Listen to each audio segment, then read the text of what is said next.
لاہور میں 9 مئی کیسز میں P T I قیادت کے لیے مشکلات سنگین ہو گئیں۔ جے آئی ٹی رپورٹ میں الزام عائد کیا گیا ہے کہ اسد عمر، اعظم سواتی اور دیگر نے کارکنوں کو ہنگامہ آرائی پر اکسایا۔ عظمی خان اور علیمہ خان سمیت دیگر کی عبوری ضمانتوں میں 14 جنوری تک توسیع کر دی گئی۔ جناح ہاؤس حملہ کیس سمیت 4 مقدمات کی تحقیقات کرنے والی ٹیم نے بھی جمشید اور مسترد جمشید چیمہ کو ملوث قرار دے دیا۔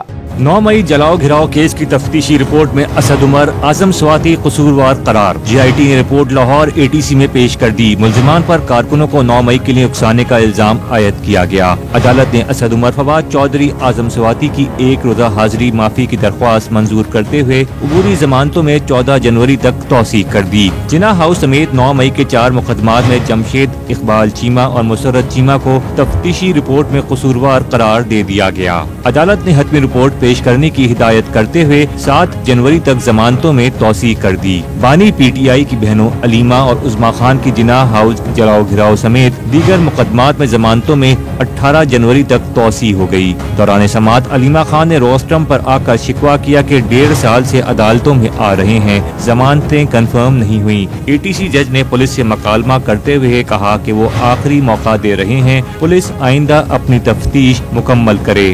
بانی پی ٹی آئی اور بشرا بی بی کے خلاف جعلی رسید کے کیس میں ضمانت پر آج بھی فیصلہ نہ ہو سکا۔ ایڈیشنل سیشن جج افضل مجوکا کی رخصت کے باعث ضمانت کی درخواستوں پر فیصلہ 17 دسمبر کو سنایا جائے گا۔